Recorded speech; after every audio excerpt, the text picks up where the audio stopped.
Hello दोस्तों, स्वागत है आपको अपना YouTube channel R S informative दुनिया में। तो दोस्तों फाइनली ओजेई की तरफ से second round allotment list upload कर दिया गया है for MBBS and BDS courses के लिए। एंड इस अलॉटमेंट लिस्ट का पहले राउंड का जो एडमिटेड स्टूडेंट्स हैं जिनका रिटेंशन हुआ है एंड अपग्रेडेशन हुआ है, साथ ही साथ second round newly allotted candidates का लिस्ट भी उन्होंने एक साथ पब्लिश कर दिया गया है। तो आप ओजेई की वेबसाइट में जाकर वो लिस्ट डाउनलोड कर सकते हैं एंड उसको देख सकते हैं। एंड रेस्पेक्टेड इंस्टीट्यूट वाइज कौन कौन सी कैटेगरी में कितने कितने रैंक तक अलॉटमेंट हुआ है उसको भी आप इजीली जान सकते हैं। तो आज की इस वीडियो में हम बात करने वाले हैं कि सेकेंड राउंड अलॉटमेंट के बाद बोथ कैंडिडेट्स को क्या क्या प्रोसीजर फॉलो करना है, ठीक है ना। जो पहले राउंड का अलॉटेड कैंडिडेट्स थे जिनका रिटेंशन हुआ है या फिर अपग्रेडेशन हुआ है, साथ ही साथ सेकेंड राउंड में न्यूली अलॉटेड स्टूडेंट्स को कौन कौन से प्रोसीजर्स आप फॉलो करने हैं उसके रिगार्डिंग आज का ये वीडियो है। एंड मैं उम्मीद करता हूँ कि आप इस वीडियो को अच्छी तरीके से देखिए, क्योंकि इस वीडियो के अंदर मैं सारे क्वेरीज को सॉल्व करने की कोशिश कर रहा हूँ, ठीक है ना। तो फिर भी अगर कोई क्वेरीज रहती है तो डेफिनेटली आप मुझे टेलीग्राम में पूछ सकते हैं, ठीक है ना। तो ध्यान से इस वीडियो को देखने के एंड समझने की कोशिश कीजिए। तो जो नोटिस अपलोड कर दिया गया है ओजेई की वेबसाइट में, उस वेबसाइट नोटिस को देखने के बाद ये लगता है कि हाँ, पहले राउंड में जो अलॉटमेंट का जो प्रोसीड्योर था उससे सेकेंड राउंड का जो अलॉटमेंट का प्रोसीड्योर है थोड़ा सा डिफरेंट है। उन्होंने थोड़ा मॉडिफिकेशन किया है एंड क्या क्या मॉडिफिकेशन चेंजेस किए हैं उसके रिगार्डिंग हम डिस्कशन करेंगे। तो सबसे पहले हम शुरुआत करते हैं उन स्टूडेंट्स के लिए जिनको पहली बार फ्रेश अलॉटमेंट मिला है सेकेंड राउंड, जिनको फर्स्ट राउंड में एडमिशन नहीं मिला था लेकिन सेकेंड राउंड में एडमिशन मिला है, अलॉटमेंट मिला है, उनके रिगार्डिंग हम बात करेंगे। तो सबसे पहला अपनी विलिंगनेस को देना है, ठीक है ना। विलिंगनेस जो होती है आपका जो कैंडिडेट लॉगिन का जो ऑप्शन होती है, आपकी प्रोफाइल होती है, उस प्रोफाइल के पर आपकी सीट अलॉटमेंट का रिजल्ट होगा एंड वहीं पे अगर आप क्लिक करते हैं तो आपको कुछ ऑप्शंस वहाँ पे दिख जाएंगे, जैसे कि आपकी download provisional admission allotment letter होगा या फिर आपके acceptance of the fee document verification के रिगार्डिंग।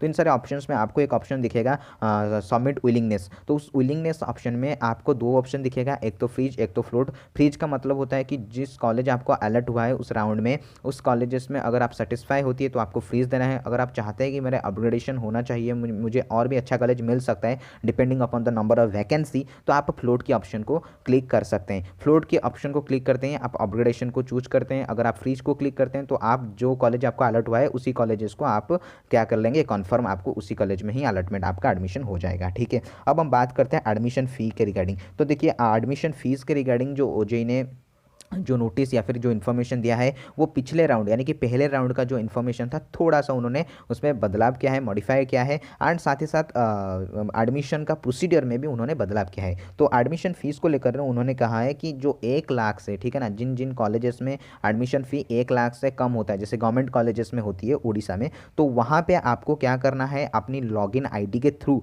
आप ऑनलाइन पेमेंट कर सकते हैं और आप क्या कर सकते हैं, एक डिमांड ड्राफ्ट बनाकर, ठीक है ना, उसको ओजेई में फिजिकली जब आपको जो रिपोर्टिंग शेड्यूल दिया गया है ओजेई की वेबसाइट में उसको आपको डाउनलोड करना है। एंड जिस जिस कॉलेजेस में आपको न्यू अलॉटमेंट हुआ है उस कॉलेजेस का जो reporting time and reporting scheduled date दिया गया है उसी डेट में जाकर एक डिमांड ड्राफ्ट बनाकर आपको वहीं पे सबमिट पेमेंट आपको वहीं पे सबमिट करना है, ठीक है ना। एंड आपको ये जो डिमांड ड्राफ्ट बनाना है, इस डिमांड ड्राफ्ट के नेम पे आपको सिर्फ OJE ही लिखना है, OJEE आपको लिखना है। OJE क्या हुआ था कि पिछले बार जो हाईटेक के लिए बना रहे थे तो उनको OJE 2020 लिखना पड़ रहा था, लेकिन इस बार आपको सिर्फ OJEE ही लिखना है और कुछ नहीं लिखना है। एंड ये डिमांड ड्राफ्ट आप किसी भी बैंक से बना सकते हैं, ठीक है ना, किसी भी बैंक से आप बना सकते हैं, तो इसमें आपको कोई दिक्कत नहीं होगा। अब हम बात करते हैं कि एडमिशन की स्टेप प्रोसीजर। तो जो शेड्यूल्ड डेट एंड जो शेड्यूल्ड टाइम दिया गया है उसी के बेसिस पे ही आपके एडमिशन्स होगा। तो डेफिनेटली आपको जो डेट एंड टाइम मेंशन किया गया है उसी डेट में आपको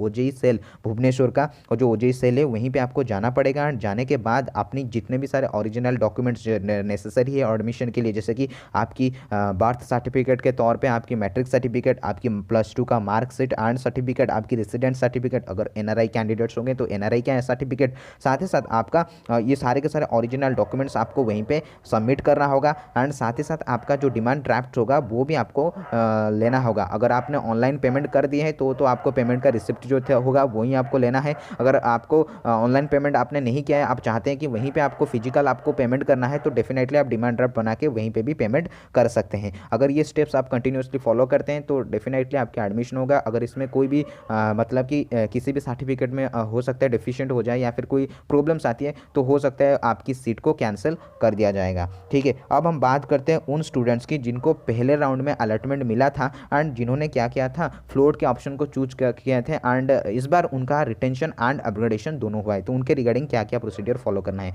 वो फ्रीज एंड फ्लोट वाला ऑप्शन उनके लिए बिल्कुल भी सेम है।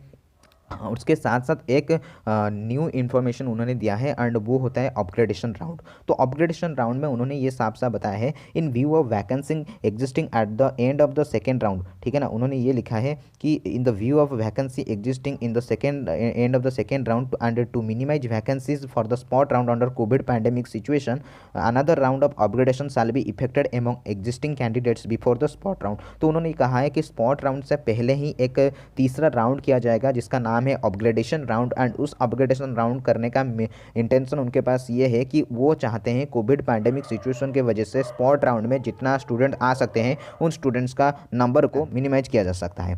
तो इसीलिए उन्होंने स्पॉट राउंड के पहले ही और एक राउंड बना रहे हैं जिसका नाम है अपग्रेडेशन राउंड। ठीक है ना, सेकेंड राउंड की एंड में जिन स्टूडेंट्स का एडमिशन हो चुका होगा, ठीक है ना, उन स्टूडेंट्स में जिसमें जिन्होंने भी फ्लोट ऑप्शन को चूज किया है एंड साथ ही साथ the on allotted candidates both are eligible for the upgradation round. ठीक है ना, अपग्रेडेशन राउंड के लिए वो स्टूडेंट्स एलिजिबल हैं। तो इतना इंपॉर्टेंट नोटिस जो कि ओजे की वेबसाइट में उन्होंने अपलोड कर दिया गया है एंड इस नोटिस के अंदर उन्होंने कभी भी नहीं लिखा कि आपको कॉलेज में जाना है और वहीं से आपकी डॉक्यूमेंट्स लाना है। हालांकि अपग्रेडेशन राउंड के लिए आपको क्या करना है वो क्या नहीं करना है ओजे ने साफ साफ कुछ मेंशन नहीं किया है, बस इतना ही नोटिफिकेशन उन्होंने दे रखा है for the first round allotted candidates के लिए। तो जो भी सारे फर्स्ट राउंड अलॉटेड कैंडिडेट्स है वो ये सोच रहे हैं कि उनको कॉलेजेस जाना है, वहीं पे डॉक्यूमेंट लाना है, फिर ओजे को सबमिट करना है, तो ऐसा उन्होंने कहीं नहीं लिखा है। तो जो भी सारे फर्दर प्रोसीजर रहेगा वो ओजे आपका मेंशन करेगा एंड आपकी जो रिस्पेक्टेड कॉलेज होंगे वो भी आपकी नोटिस के माध्यम से आपको बताएंगे कि आपको अपनी सर्टिफिकेट्स जो है वो आपको लेना है एंड सर्टिफिकेट्स लेने के बाद आप फर्दर राउंड में पार्टिसिपेट कर सकते हैं। तो हालांकि ऐसा अभी कुछ इन्फॉर्मेशन नहीं दिया गया, तो अब आप निश्चिंत रहिए, आपको सेकेंड राउंड की एंड के लिए वेट करना है। जब second round newly allotted candidates का एडमिशन हो जाएगा तब आपको अपना सर्टिफिकेट के रिगार्डिंग आपको क्या क्या करना है क्या क्या नहीं करना है उसका नोटिफिकेशन ओजे की तरफ से पब्लिश कर दिया जाएगा। तब आप उसी नोटिस के हिसाब से ही आपको जो जो इंस्ट्रक्शन मिलेगा उसी इंस्ट्रक्शन पे बेसिस पे आपको काम करना है। फिलहाल अब जो फर्स्ट राउंड अलॉटेड कैंडिडेट्स हैं उनको अभी कुछ भी नहीं करना है जब तक सेकेंड राउंड का एडमिशन खत्म ना हो जाती है। ठीक है ना, तो आई होप इस वीडियो के अंदर मैंने आपकी जो भी सारे क्वेरीज होंगे both first round and newly allotted candidates उनका क्वेरीज को मैंने सॉल्व कर दिया हो। फिर भी आपको कोई क्वेरीज रहती है तो डेफिनेटली आप टेलीग्राम में पूछ सकते हैं। फिर मिलेंगे अगले वीडियो में, तब तक के लिए गुड बाय।